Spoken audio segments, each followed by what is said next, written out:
นิมนต์ตุลุงเลยเนอะนิมนต์ครับนิมนต์ไม่จุงมาส่งพี่น้อง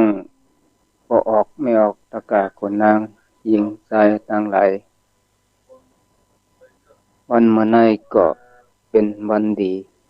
ที่มีกาขันตาว่าเสียตะกาจังวันหนึ่งนี่ก็เป็นวันสันวันตะนังกราเดือนแปดตุติยามาจึนขึ้นในมาโย3 วันวันมื้อนี้ก็เลยมาพบมาทบกันแทงคำหนึ่งกำวันตั้งสุดมนต์สร้างเจ้าก็ยกมือ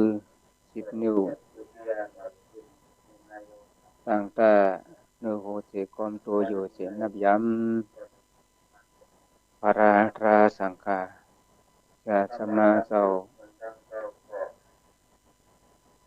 กูเจ้ากูตนกูปาที่มีปรมีใหญ่น้ำตั้งหลายแลอมปาตนกูเจ้า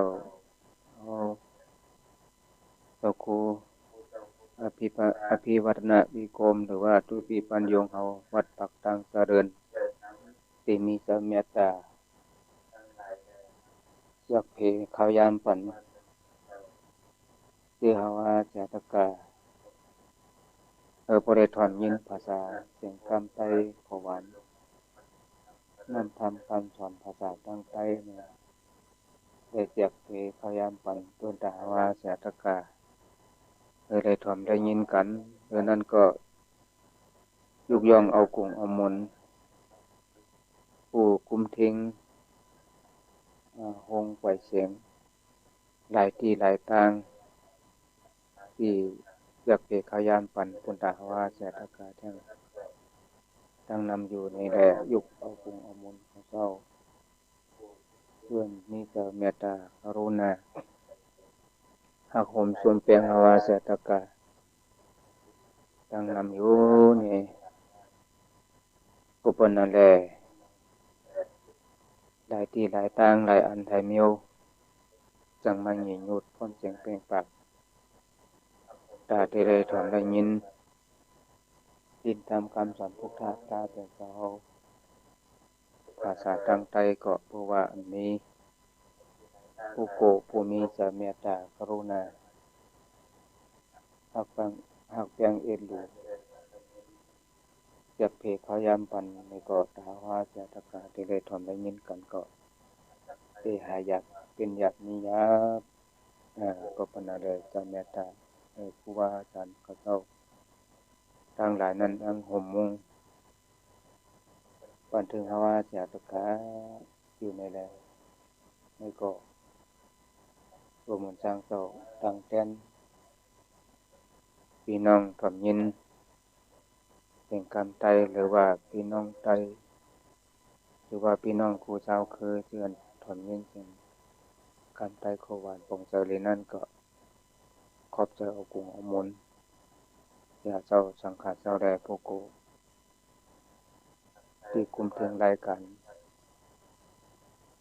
วงไปเชียงรายที่ได้ตั้งก่อนนับยามเอากุงเอามนสู่เจ้าอย่านำใส่กำเนี่ยวันเมื่อในเมื่อว่าเสียอากาศเลยมาหบมาทุบมายากันก็อย่างที่ได้รู้ได้ยินกันนะข่าวยามอำเภออำนานก็เมื่อในก็อย่างที่ว่าเป็นเดือนแปดตุติยามาจึงคือเลย3 วันเยาก็อำเภออำนานทั้งหลายวันค่อยก็จำเทเขาว่าเขากำซอกเจอกำสินนอนจองพงยามที่เขาว่าก็เป็นเขายามที่มีกะขันตาปุโกคือมีสัจจะอธิษฐานหรือว่าเสียสาตระมือออกว่าก็ที่เย็นได้คันที่เย็นกันได้แล้วที่เขาได้กินเรากินเบกินยาปลาปิ้งได้อันใดเมียวก็บางก็บางคนบางเจ้าก็สมาได้จ้างกำโตโจโตปานเขายาม 1 ปี12 เดือนว่านาเสตาก็เลยอธิษฐานไว้ว่าสังว่าเขากรรมมาก็เขาเลยอธิษฐานสกติกรรมสินนอนจองอาเชขึ้นเปรตแปดกันปะปะอากุโสเก่าสวลำทั้งหลายอันกินน้ำคายมาก็ลองเรายาปาปิงติพิสินพิธามพินำธรรมคำสอนปิญญาปิเนสิกขาพวกตัวพวกท่าพระเปลี่ยนเสานั้นกินเติมตื่มเยอะๆในนั่นก็เป็นข้าวยามดีตาผู้โกที่มีกติเพิ่นว่าพวกเฮาอันมีศีลพวกเฮามีกตินี่นะก็เพิ่นนั่นแหละสำข้าวยามที่เฮาอาเสียตะกาที่เลยมาฮอดมาถึงกันเที่ยงปีหนึ่งเนื้อปีศาสนา2564พดเอาหลักนี้ปีเมืองเฮาก็เฮง13810ไป3ฮอดถึงมาปีนี้ก็เป็นปีวาทับเขาว่าวันที่24ปีในก็ที่เป็นหือเป็นหากันนี่ก็พ่อแม่ออกตะกาคนนางอยู่ซ้ายทั้งหลายเขาก็ปักเปิดถ่อมยินตังอามิงอามาตังเจ้าตังอุโกทิ้งตัวนาวันตาเมืองทั้งหลายจนปวายโยกะละหาวันอย่างเมืองโยกะโควิด19ก็เป็นอันเอกว่าตัวตอนนำมากูวันแล้วเนี่ยตาเตได้สกเตกันสินอนจองภาวนาให้สังกุศลตั้งดีเหมือนกูปีนั้นก็ที่เป็นอยู่ก็อยากให้รู้ได้ที่ในวันอย่าเว้งลงวันดังกรุงเทพกรุงท่าหลายที่หลายตั้งก็ดีก็เลยว่าโยกะกะละหาวันอย่างเมืองหนูทั้งหลายนั้นก็ยังเพกว่ามาอยู่กูวันบางทีก็เป็นเดปิกไว้อันพัดเข้าปันออกแล้วขาตั้งเดือน52เดือน5สังมามันไปหลีกขึ้นมาก็เป็นได้หาช่องตังหรือว่าหาเสียงตังตาเดอีกไว้โดยโยกาลงในอย่าได้จับกันอย่าได้เพกว่ากันทั้งนั้นก็ทางผู้หลอมถึงตัววันเมืองเขาเจ้าที่ได้เฮ็ดสร้างเขาเพื่อเป็นปูนปังพอดีพี่น้องคุณเมืองหรือว่าพี่น้องเตือนมีอาศักใส่ใจอยู่ในเมืองไทยทางหลายนั้นก็ได้เฮ็ดสร้างหางปองใครจะเป็นตาปุรีกาทางนางก็ได้ออกรถไหลเอลงอย่างสู่ลงที่ว่าสาธารณะได้ทั่วไปยายทางหลายนั้นก็เป็นเหตุดีเนาะพ่อแม่ตะกะอยู่ได้ทางหลายวันเขาว่าก็เป็นวันที่24ทางหลายวันก็สังว่าทั้งวันเมืองเปิ้นปิดปันเสียงต่างตาว่าจะตะกะได้สักเตกันสินวันฟองให้สร้างภาวนากันนี้ก็มุกุศลในก็เป็นหาที่ว่านี้สังว่าทั้งวันเมืองเปิ้นอันปล่อยข้างวางกันโอโยกะในได้จับกันเทว่ากันใหญ่กว้างขวางตัวใดจึงก็เอาทางวันเมืองเพิ่นว่าเฮาก็อยู่ที่เฮือนที่เฮาบ่เฮาก็ฮู้จักว่ามันได้เป็นวันศีลวันธรรมมันก็อธิษฐานคนเนี่ยเฮาก็ได้ปักหน้าพระเฮาก็ดีก็ปานนั้นแหละเฮาหลวเอาตัวเฮารอดไปก่อนเพิ่นว่าสิ่งที่มาก็เฮารู้ฮักตัวฮักใจเฮาคือลูกหลานนางเมเสนอเจอคือญาติกาเลยที่เฮาอยู่บ่ฮ้อนซ้ำกันผู้จะได้กลับไปเย็นใจสำหรับคนเฮานี่มีเงินหมดเตรียมเฮ็ดเตรียมร้อยกันร้อยให้โอ้ใครมันตั้งอยู่ซื่อนี่แหละการใจเฮาก็ได้บอกเก่าที่นี่เส้นทางเฮาว่าจะตะกะและฮู้ได้หันกันอยู่พออยู่มีกินวันนะตาเดภาวนาตระตะเดสร้างกันในข้อมูลผู้ตัวก็ยากถ้าจะอยู่ที่เฮาก็สำลุกลางนางเมนะเฮือนนะยีเฮาก็อยากป้องกันสำว่าอยู่ได้กินบ้านเมืองก็บ่ได้ก็บ่นั่นแหละตั้งศีรษะก็เห็นคนเฮานรกกันในพร้อมมีโอกาสแต่เฮามีอาแปดนั่นเรียกว่าเป็นทางสุข เป็นลาภตรงตามเชื้อสายคนเฮาเราก็อันหนึงนี่ก็ปานนั้นปีในก็บ่มีอัตตกะคนนายใจทั้งหลายเฮาเขาเนาะต่อไปถอนด้วยสังวาการดีบารมีมีนี่ก็จะได้มาสอบเตกันสนองจองมีสร้างพิทักษ์บารมีทั้งปีหนึงก็ได้ว่ายังเขาทางทางหลายวันก็ยังบ่ให้เป็นแตกโตดีไปใส่เสียจาดีที่เป็นหือมาก็ยังไปรู้ดีๆตัวอย่างไปเข้าว่าเข้ากรรมนี่ก็ผักพังวันพวกแมวตะกะคนนางยิงใจทั้งหลายเฮาเขาเนาะเฮาหมอยู่เฮาหมกินเฮาหมฮักตัวฮักใจกะทั้งหลายไปทั้งหลายก็ดีเฮาลมหมดทำข้าวด้วยเงาเพิ่นว่ากันที่ในจังมีคนเป็นโยกะหรือว่าร้านที่ในจังมีคนจะเป็นโยกะได้เข้ามาเนี่ยป้อมตันกะก่อยเยี่ยนกันทีเดียวตั้งทำรองอายยากะเตๆก็เฮาก็ตันเป็นเวก็เฮาเป็นเวเป็นเฮที่มันอายยาเริ่มกันได้เฮ็ดได้นี่ก็เฮาก็ว่ากันแต่ว่าเฮาก็ต้องอ่าหมอลมลาตัวเฮารักษาตัวเฮาดีๆงามๆกันปิดหน้าปิดตาปกปักล้างแต่นั่งมือบ่ดีก็มาเดี๋ยวก็เฮาหมอพอเฮาเป็นได้ก็พอเฮาก็ตั้งออกมาถ้าปิกศพเฮานั้นก็เอามาทิ่มไปได้มาล้างมือล้างตัวล้างใจเฮาโมๆช้าๆอย่าเลยเอาโยกะตั้งออกมาใส่ลูกใส่ล้างนั่งนี่เอามาเข้าเฮือนเข้าเหี่ยวมาเพราะมันเป็นมาแนวโยกะอยู่นั้นมันก็หายากยังได้ฉีดยากันสิแต่ก็ยังอันเฮกันตาไผเตๆว่าๆกันเตๆก็ปานนั้นแหละโยกะดีโพนี่นั่นก็เป็นให้ก็เลยเฮาหมอหันตัวหักใจหักฝันมันแต่อยู่ดาเซานรกะทั้งหลายนั้นก็พอหมอหักตัวหักใจหักบุกต้องละเมียวเสือเมียวเสือคือญาติกาพี่น้องเฮาทั้งหลายก็เรียกว่าเป็นดับหน้าผ้าหลวงอันหนึงในนั้นก็ใกล้ปัญชติบ่มีอัตตกะคนนายิงใจทั้งหลายเฮาเขาในวันมื้อในก็มนต์สร้างเจ้าที่ซอกหาข้อสั่งคำสอนที่ครูบาอาจารย์แก่สมาเขาเจ้าเพิ่นได้เตรียมไว้ในปืนเปปืนจำแนวปรับนาลายทั้งหลายนั้นก็เอามาโตะแต่งไข่ในพ่อแม่ตะกะคนนายิงใจทั้งหลายเขาเฮาได้หมอเก็บกะเอาเสื้อเอาตีกะเอาเป็นไปสุตะกรรมหูกรรมหันแต่เสื้อแต่ที่กะเขาตั้งหน้าโกนเฮานั้นก็อย่างที่ว่าพอเด็ดจั่วตั้งรักตั้งแหลมตั้งหูตั้งหันตาสุนตัวไว้ก็เอาก็อันสังเพตื่นได้อันสังหูสังหมออะไรก็มีได้เหมือนกันนะเอาก็สังเหมือนกันได้ก็เหมือนกันเอาว่าเฮาดีเฮาว่าเฮาจะบ่จะหรือเฮาก็ยังมีและต่อคุณเหมือนคุณแห่งคุณเพียงคุณก็มีได้ก็บันคนเราเลยปิญญาแทงปิญญาตั้งหูตั้งหูนี่นะพอปิญญาแทงปิญญาตั้งหูเขาต้องติดตั้งเลียดเช้าต้องติเหมือนเพิ่นได้หรือว่าตั้งติตัวตนเข้มหรือเพิ่นได้ก็เป็นได้พอสู้เอาสมานะโตซาจะ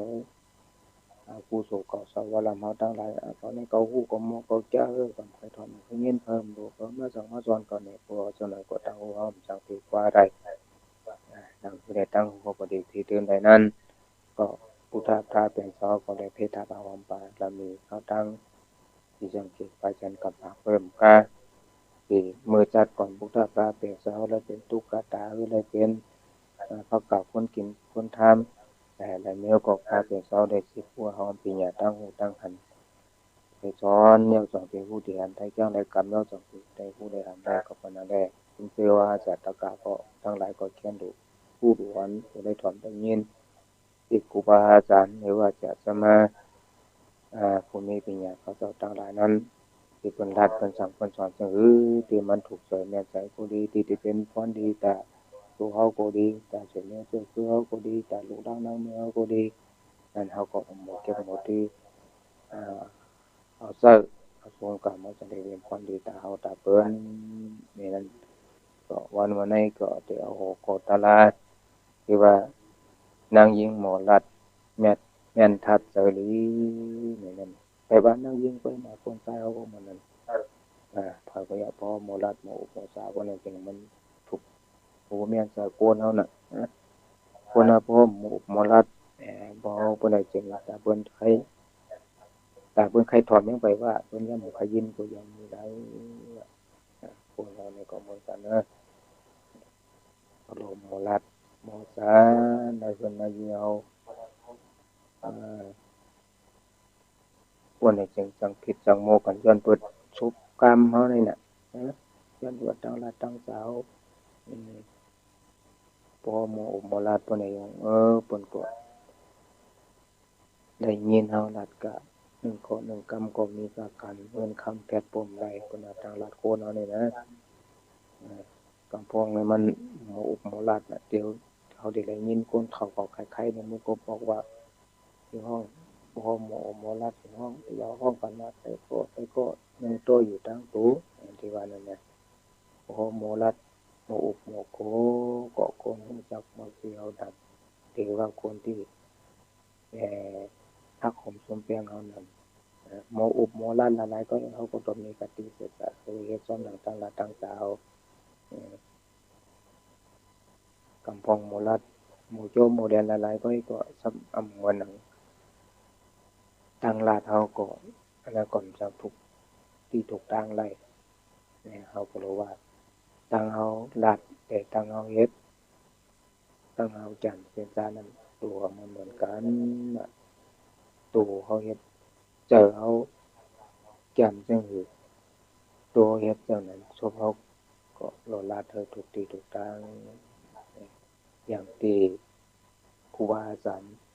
แก่สมาเพิ่นสอนไว้ว่านะตีลีนับยามได้6หน้ามือเดี๋ยวลีนับยามมันอยู่6เปิ่น6เร็วในที่โพดมันตั้งสุดก็ยังไปเข้า6โคตราที่มันจังเจ้าปน6โคตรากะมันนั้นเมื่อไกลนั้นก็เอามาเลือกเก็บเอาข้อสั่งคำสอนที่อยากจะมาครูบาอาจารย์พุทธภาพเป็นเจ้าเอาไว้นั่นว่าที่เฮาดีน้ำยำมีอยู่6ปุ่น6เมลมีสั่งหลายๆพวกนั้นจริงเขาติดเลยฮู้การลาเตสะกำพองในกำพองมันเมืองการลาเตสะโบเมออกโบเมอยากจะมาครูบาอาจารย์ลูกหลานส่วนนี้คือพี่น้องข้างโคนแต่ในพื้นที่นี้ตีเผาตีมันกำพองในหมู่ที่อยู่พ่ออยู่แม่ก็หมู่ที่อยู่เจ้าปู่ก็หมู่ที่อยู่เจ้าก็หมู่ในพื้นที่จักควายปันผู้ทุกที่ทุกทางมันเพิ่นเฮ็ดไว้ได้เป็นที่เขาว่าจะตะกายที่ได้ถอนแนวได้ยินเอาเก็บเอาก็เป็นปะโหสุตกรรมโมกังหันที่มีสังแทงที่ลิ้นนับยันมีอยู่6ปุ่น6เมล6ปุ่น6เมลในเฮาที่ได้หันอยู่สินาตันตาว่ามีตั้งตกตั้งออกตั้งห้องตั้งต้านตั้งใต้ตั้งเหนือเนี่ยการใต้เฮาใกล้ๆยินกันอยู่นะใกล้ๆยินกันอยู่นั่นเพราะว่าที่เฮาที่ได้อยู่สินับยำที่ได้ไว้วางเป็นคนให้ที่ได้วัดเฮ็ดไว้ว่าเป็นปูนปังตาละละโยที่ไว้ตั้งหลังที่เฮ็ดตั้งหลังที่ตั้งใดเฮาดูได้ฮู้อย่างเฮือนเฮเขาก็บ่นั่นน่ะตั้งในเป็นตั้งเหนือตั้งเหนือที่ว่าสังคือเนี่ยเขาก็เพิ่งไปได้มีเป็นขั้นเป็นตอนไว้สัตว์เฮ็ดไว้ที่เตียนปานกลางที่สูงมีที่เตียนก็มีปานกลางมีที่สูงกลาง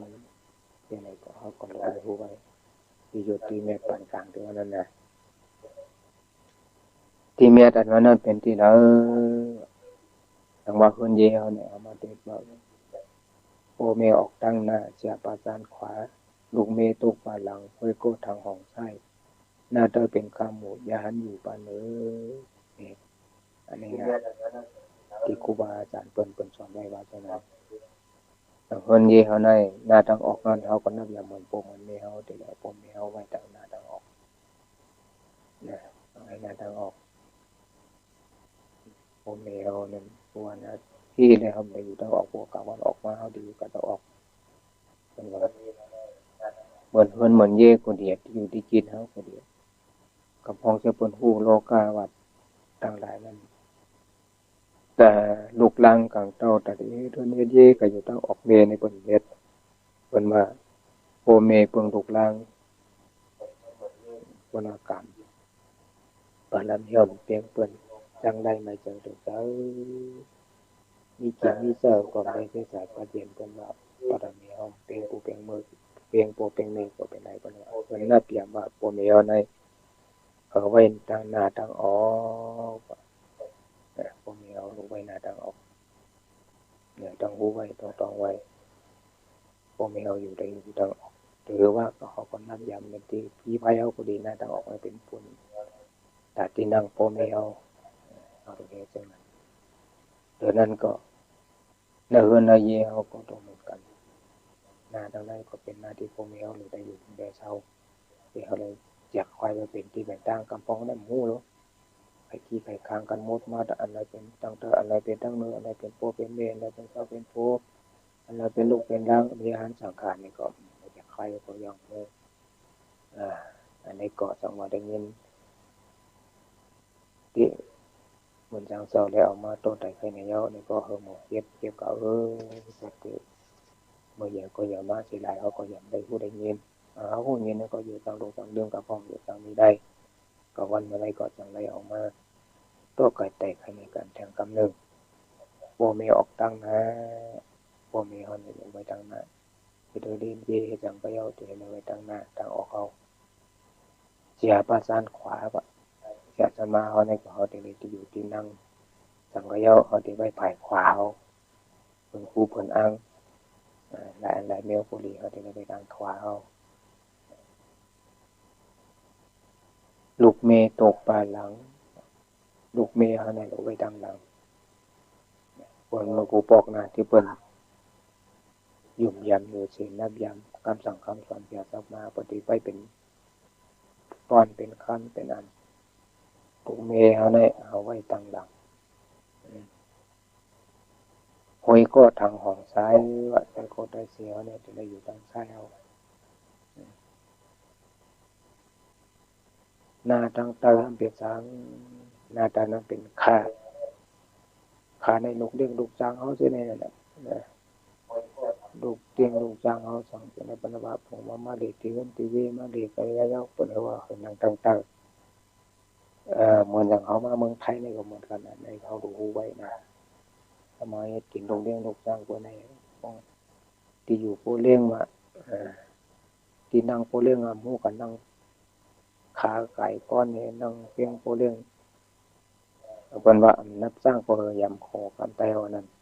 ได้เป็นผู้เลี้ยงหัวหน้าเฮาได้เป็นเจ้านายเฮาเอาก็เลยโมอยู่ศีลนับจำยกมืออันเพิ่นเอายกมือนับยามเพิ่นผู้เลี้ยงเฮาพามาสู่พระอยู่ดีอยู่พระเนี่ยที่ในสักกะเฮาบ่โตบ่ตักเพิ่นเป็นบทเรียนของ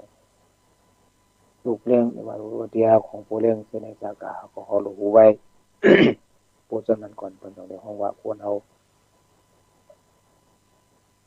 เฮ็ดสร้างมันต้องที่ทุกที่ทุกทางที่ผู้เลี้ยงหัวหน้าเพิ่นเอาได้หันเฮาก็เพิ่นสิว่าอันนี้มีความมุความหันเพิ่นก็สิทางเลือกให้เฮาจังว่าหน้าตานั้นเป็นที่อยู่ค่ะลูกน้องเฮาด้วยกันนั่งเพียงผู้เลี้ยงเฮาหัวหน้าเฮาผู้ใหญ่คนลูกเฮาอาจสิได้กำจัดทุกข์เครื่องอาบนี่ว่าอย่าหาในที่ใดไว้ทางเด้ออย่าหันอยู่ปานใดไว้ทางสูงที่นี่นั่นทางเดินที่เห็นเขียนพาวนั่นน่ะเป็นอันเป็นสิปัญญายานสังขารเขาเจ้าเพิ่นอยู่กับเจ้าจะได้ก็เป็นบุญบังพรดีดาว่าเป็นตะกาพุทธปราเป็นเจ้าเอาของโลเลยมาตัวยโลเลยบ่เอาโลเลยหูที่หูตังจะได้ก็เป็นที่ว่าตั้งอ่อนๆเป็นตั้งดีดูดีตัวยดีเยื่องดีเอาเลยพุทธภาษาการสั่งคำสอนพุทธปราเป็นเจ้านั้นเป็นจักภายเป็น6 เมลเนี่ยนะ6 เมลตั้งกับนางวิสัยต่างหลายเอาเขาก็ต้องดูเลยหัวหูไว้เอาคนไหนเป็นบทเตียลูกหลานนางเมก็ได้บทเตียเจ้าปู่ก็ดีบทเตียลูกหลานกลางเต้าก็ดีบทเตียศาสนาก็ดีซึ่งในสายกล่าวที่เลยบทที่หูต่างก็เป็นอะไร คนเฮานี่ก็ดูแลรู้ไว้ว่าผู้รู้ไว้คนนี้เป็นตาลัดตาตาตาเฮ็ดตาตั้งตาอยู่ตากินนรกะทั้งหลายนั้นเฮาก็สิได้เฮ็ดทุกที่ทุกทางที่ได้หังดีหูดีตาเปิ้นตาเฮามาหันเฮาก็เพิ่นเตรียมทางแรกเฮานะเพิ่นนึงเยเนี่ยเฮาก็ได้จัดไว้เป็นส่วนเป็นที่เป็นทางเป็นฐานะที่ใดที่หนึ่งเฮาก็ได้รู้แต่พอเฮาเป็นผู้คนแม่คนเฮาเป็นคนที่ดูแลที่มีเส้นทางสายทางตาอยู่ตากินก็เพราะว่าคุมเหมือนเปิ้นดีเด้อเปิ้นเฮายังไปว่าถ้าเฮาเป็นได้ดีเด้อเปิ้นเป็นหาที่ว่ามีคำพองเงินหนึ่งหลังนะยังก็ไปเข้าที่เข้าทางยังไปฮู้อันใดเป็นอันดีเขียนหัวโปกเอาไว้แต่ตั้งนั่งก็มีเขียนหัวเมฆเอาไว้แต่ติ่งชิ้นก็มีเป็นราชการในเอาคนเฮาอันใดจัดเฮ็ดให้เป็นส่วนเป็นทางบ่เป็นจังนั้นมันเป็นหือแหละเนี่ยมันเรียกว่าอู่คงควรเฮาก็ตาเฮ็ดตาหากินมาก็บ่ค่อยเฮ็ดอะไรมามีอยากมีน้ำเตะกินหายใจเส้นกินหายใจมุกกินมุกสุกย้อมที่คำไทยว่าเป็นจักกะจำตัวว่าเอาอู่คงเฮาเอาหมูจักที่แก่นที่สูงหมูจักที่ยศที่เมียดเพราะฉะนั้นจึงพวกเราได้จัดไว้เป็นที่เป็นทางในพระองค์ว่านางยิงที่หมอลุมลานาเฮินตาเยหรือว่าผู้ใจโปตะเฮินที่หมอจัดเฮ็ดไว้เป็นส่วนเป็นตอนเป็นผู้ใจที่มีกาขันมีปัญญาต่างหูต่างหันเนี่ยก็เป็นอันแรกผู้นำของตลาดที่เอาอาเศรษฐการที่เอามาโตไต่ไข่ในกันวันมื้อนั้นที่ว่านางยิงหมอลัดแม่นทัดเสรีขอทำในวันนี้นางยิงมียิงที่หมออุหมอจานี่มันได้ถูกใจผู้ใจอย่างนึงมียิงที่มันจังอุจังจานี่ถูกใจผู้ใจถูกใจคนก็ว่าได้อันนี้เป็นของขอทำที่ได้เอามาแนะนำให้ศรัทธาได้ฟังกันในวันนี้ นางยิงหมอลัดถูกท่านเสด็จ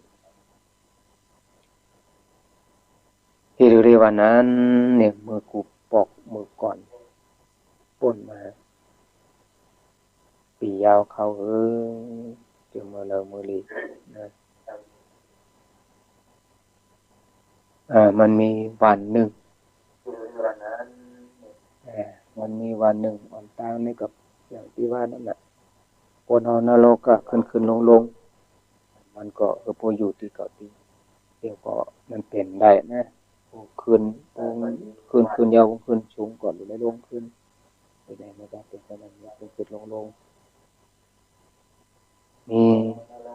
หมุนจังเหมือนเจ้าป้าหนึ่งเมื่ออยู่ในกันในช่อง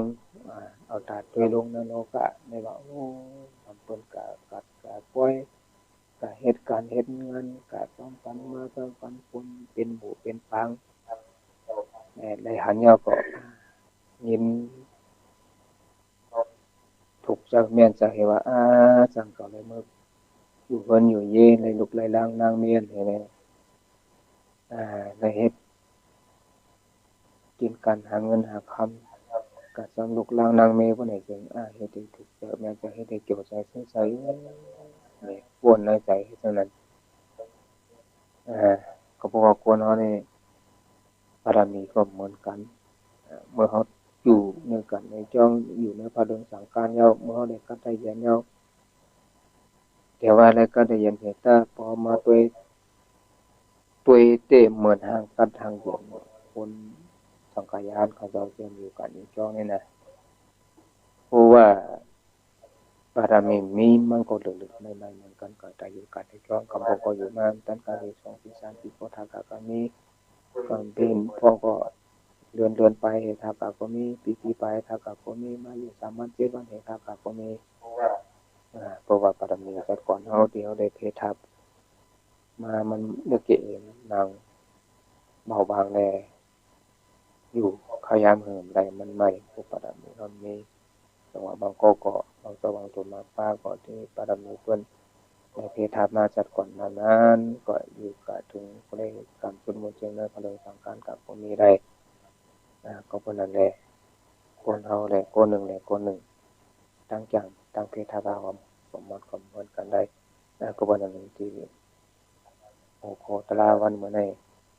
ที่ว่ามีสิเดมันสร้างทักนั้นถึงมาจากปกหนึ่งมันก็หาไม่หาพื้นหาโลเนยถึงพระเห็นมาอ่อนดาตัวตางแห่งไม่แบบไม่มาเลยคือทุกขะกันใส่หนาอะไรอย่างแล้วมันวนในจากมันนะกะนั่นนะ มันวนในจากมัน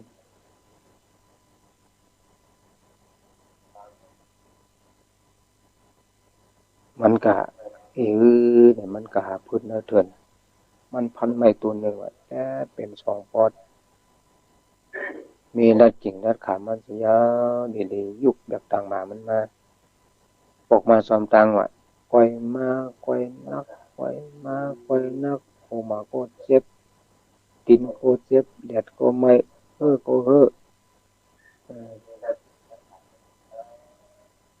ไหลปังโปปังโปลูมาจากว่าอาลูก่อนนี้ผู้สร้างอยู่เนื้อวัดเนื้อจอง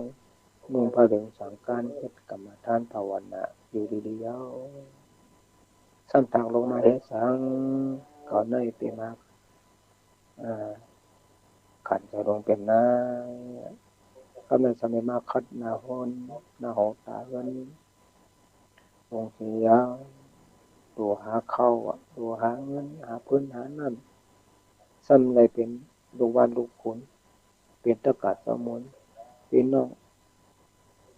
พี่ป้าห้องห้องปราสาทก็ห้องหาแข่งดีปังสานาวันการเมืองก็หลูท่านแล้วก็ในตุกไข่เสือโตลงของที่โลนะวนให้เส้นนั้นแหละถ้ากะก็กะพื้นมันตุกข้าขันจะลองจากนักมายาคนเอาในผู้ในตุกข้ามามันก็วนกับกะว่ากะเป็นนั่นแหละก็ในพี่ยาวโปเป็นไหนนี่ว่าเฮ็ดจังไหนได้หลงมือผิดกันตั้งมียิงเสียปุ่นได้ตั้งมีโลอ่อนเป็ดกันขัดเสียผัดกันดันช่องขึ้นมือเหตุเปสมุนแทงเปรียเดี๋ยวบนอาจารย์วันน่ะวนออกมาสมทางเผื่อถึงเฮือนมาว่ากำในอันเป็นเส้นข้างนางเมอ่อนมานั่นซ้ำหมอเฮ็ดโลกาวัดดัดยิ่งโคอะโลรตีหักนางแปงเป็นมาแห้งแต่ไงเหนียวไปก็เป็นมาเอาเรียมเหยื่อเรียมหลงนางนอนโคเอ็นต้องปีตัวเอามาวันนี้อีกคาเลตีเนี่ยนี่มันนะมาเฮาสุกปันทินสู่เจ้าเฮากั้นของเขาของพักบ้านหวานเสพมงทางปีเสรีที่มาอยู่ก็เมมันสันดับมาแทงลายเอาเนาะ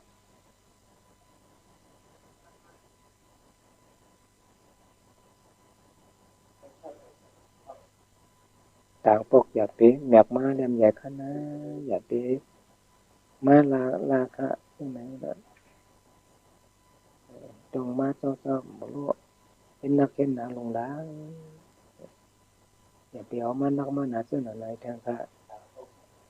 มันเห็นอันเดียวโอ้เจริญกันก็ชวนทำไมจะสังสมเฮาพวกก็ไม่อ่อนตันไม่ค่อยได้มันป้องกะลาสังมือพกย่างตีกว่าแมบมาปดงอมันนั่นสินักสิใน2-3ปุ่นรู้กว่าสุก็เนี่ยที่มันวนจำว่ามือมันมันออกมาจำตางวนแก้มทางลายนะอันนี้ยินเสียงเมมัน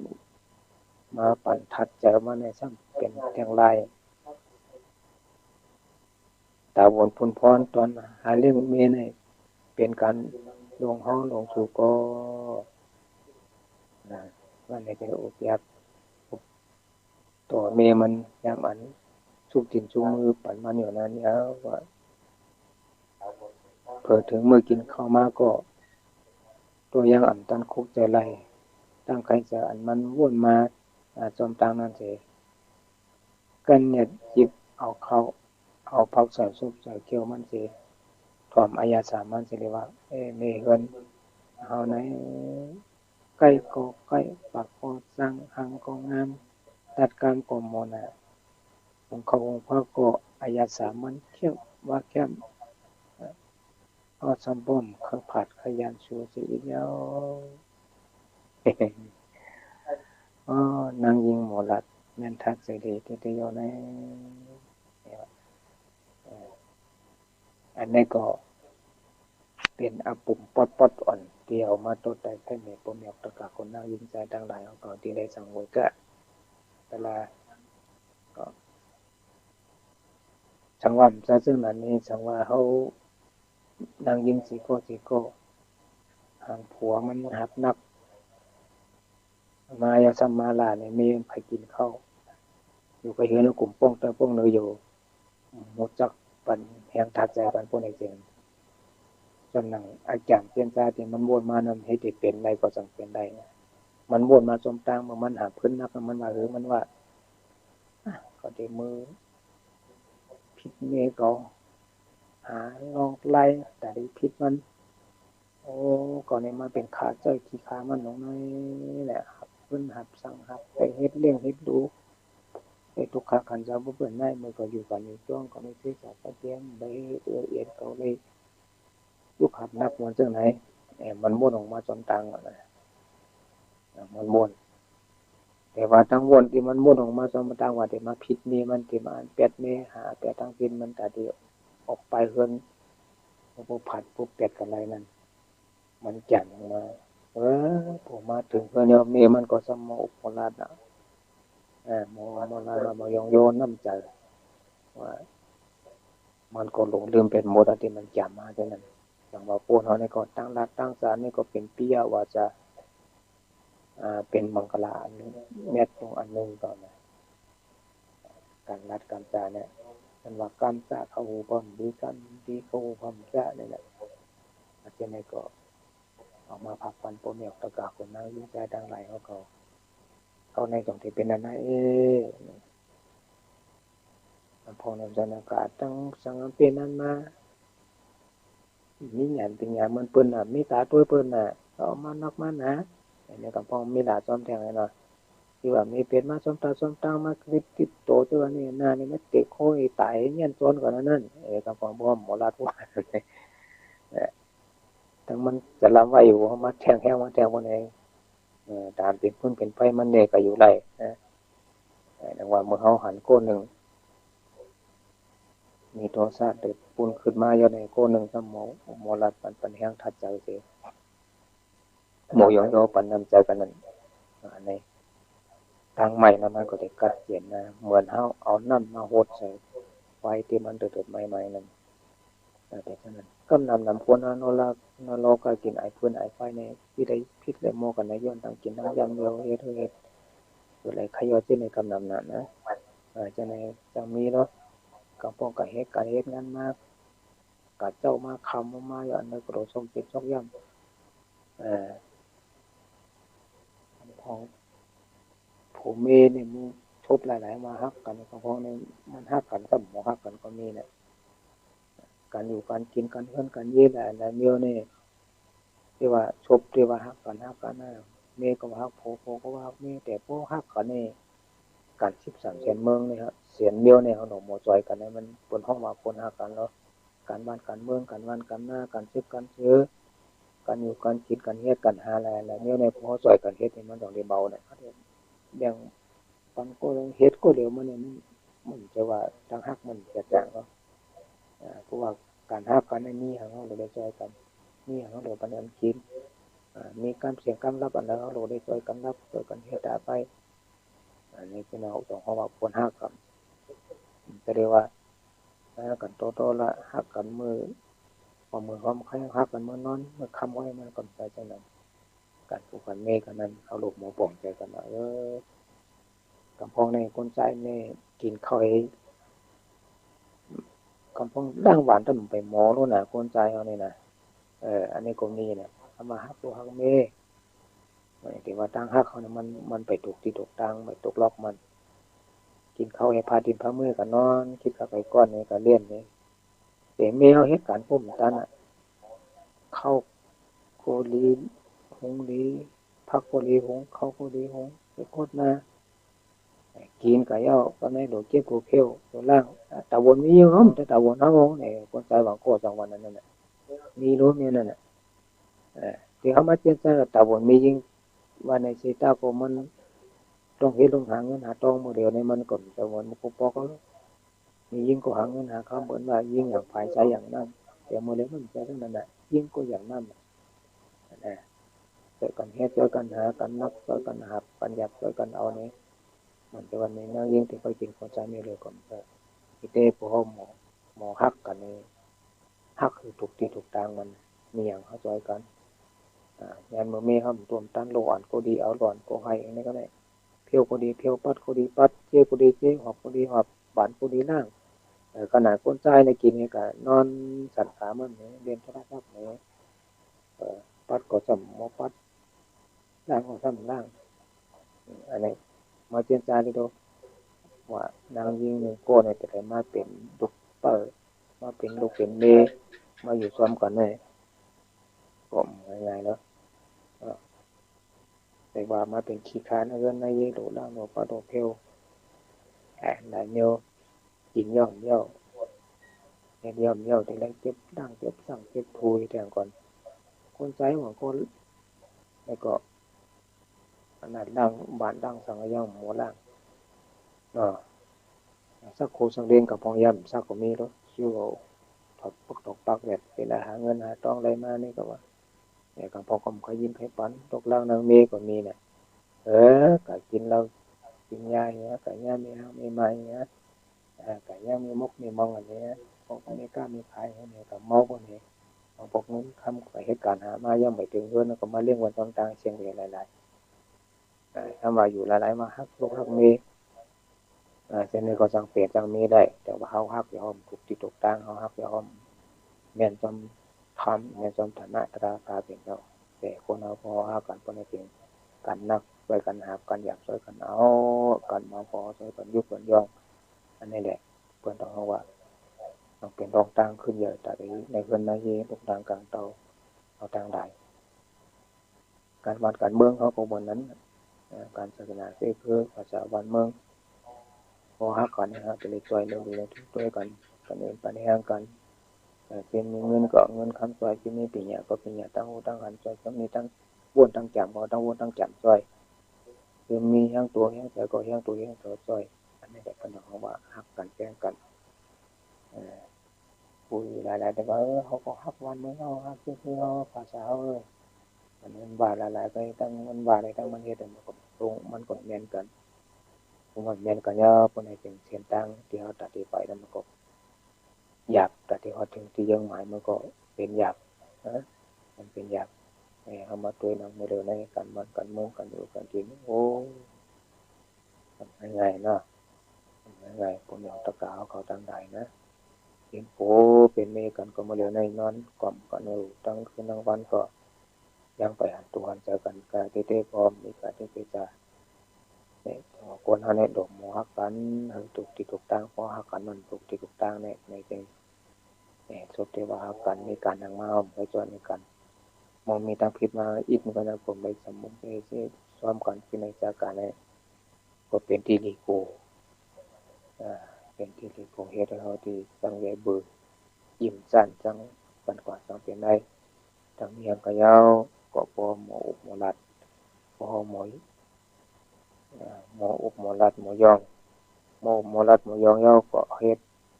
อุบรัดยองมันถูกที่ถูกตั้งแม่นที่แม่นตั้งสบายยองเฉพาะซบหลายๆจังโคตรเฮ็ดตั้งใครได้เงินใครได้คำมีแต่ยุยองเอาในแม่นก็มันสั่งถูกนะมันสั่งถูกเขาเฮ็ดสั่งกะยาวตัวเขาเฮ็ดเต๊ะๆจังเป้กินที่กันไปเขาว่านั่นน่ะเฮ็ดกันหาไหนเป็นว่าตัวเฮ็ดสุบบาทจานในโอกาสชาติใต้เอานั้นจังแรงดีน่ะที่จะสมาขอเพิ่นเตรียมไว้แต่ได้ตั้งสอนโกนตั้งหูตั้งหันโกนเฮานี่ครับตอนเราปะฮู้กันกันก็พอมาช่วยเอาอย่างที่ครูบาอาจารย์เพิ่นสอนบ้านเฮานั้นแต่ว่าห้อมหมอเก็บห้อมหมอเอาห้อมหมอจับไผตัวร้อนเกียนมันน่ะตัวเฮ็ดโชคว่าเจอจากนั้นโอกาสใส่นั้นกายกรรมวจีกรรมมโนกรรมนี้ตัวเฮาเฮ็ดสมมติว่าจะเฮาจัก ในสามเมียวเราจะเหมือนกันกำปองตูเฮ็ดเมียวสมว่าเมียวจะทำแก่นทางไล่มันก็เหมือนกันแต่พวกใครมันดีพวกนี้จริงตั้งเขาลาดตั้งเขาเฮ็ดตั้งเขาแก่นนั้นเหมือนกันว่าพระรองสุดกองเขาตอนนั้นตั้งเฮ็ดก็เหมือนทางลาดทางลาดก็เหมือนทางแก่นเฮ็ดให้มันถูกกันในสามเมียวในมันขวากว้างกันได้โดยหลักพวกคนมันขวากว้างเพราะว่ามันเฮ็ดเมียวมันลาดเมียวมันเขาอยู่จำเปิ้นใดเปิ้นดีอยู่จำเขาอยากเหมือนกันเขาก็เฮ็ดลูกน้องตะเป้เปิ้นวันในคือตาก็ว่าการเสียสมาเสียได้ดีคนหน้าได้เรียนมันมองเขาได้เงินเขาได้ต่อคนได้หลายๆมันก็พวกคนหน้าห้อมอยู่เสียสมาห้อมอยู่พวกเรื่องห้อมอยู่จำผมเมาเรียนโทรศัพท์ผมเมาเรียนมารอเฮ็ดนั้นตั้งวันก็มันมันพอได้กินได้วันมัน2-3 พันเสียไปย่อกงเดียวมันก็มันไปที่ปันก็มาพอที่ไว้ใจเจ้านะมันคนไหนจริงถึงนานๆเพิ่นก็ว่าอันนี้มันเหตุการณ์มันเฮ็ดเตมันมีน้ำใจเกี่ยวกับวางขึ้นมันวนตาส่วนตัวเก่าตาตัวเก่าไรไปตาเปื้อนมันวนคนไหนจริงมันก็เขาอยู่ซ้อมเพิ่นได้ก็เพิ่นที่อยู่ซ้อมห้อมได้เหมือนกันต้องว่าเจอเพื่อนในเจ้าเฮานั้นห้อมหมอไว้บางโอ้หมอฮักกันคนไหนจริงกำพองในกำว่าเหตุการณ์ตกการตกงานกำว่าไข้กันนั้นต้องว่าไข้กันในปกเดินนึงไข้2-3ปกบ่มีน่ะว่าพอเรื่องดี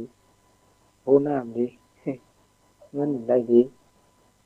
ที่มันดีที่มันบุญขึ้นตัวเก่าด้วยนะเพิ่นว่าพวกเราเนี่ยเป็ดตั้งพิษตัวเก่าตันหมักปักตั้งพิษตันเม็ดงาผู้หันว่าตั้งพิษตัวเก่าตันรูหมักปักประมาณเนี่ยมันจังเป็นใจโกเนาะนี่นะเป็นใจที่ในหลายๆที่เอาเฮ็ดให้คนเฮาได้ตกแต่งผู้โยในทุกข์กันใจจอมมันนี่เป็นที่นั่นหลายๆละในการเฮ็ดงานให้สังก็ดีบางพอนี่มันอย่างว่านั่นน่ะแจกมาเฮาเฮ็ดการรายวันนี้วันน่ะ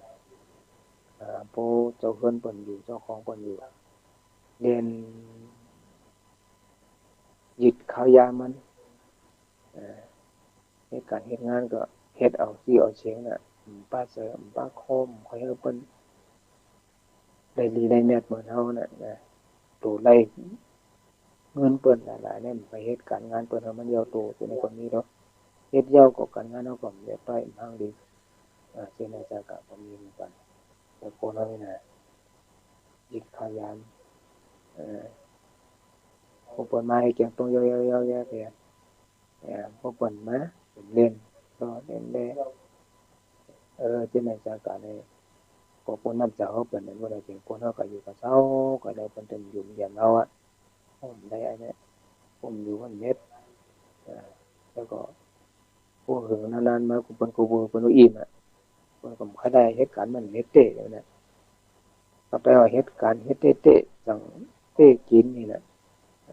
โอ้เฮ็ดเตะๆบ่นี่เฮ็ดกะเลงกะลอให้หมู่มอคะเลงเงินเบิ่นหลายๆหลายเดือนหลายวันหลายมองที่เหตุการณ์เดือนก็มองเต็มเดือนเหตุการณ์รายวันก็มองเต็มวันนี่ว่านี่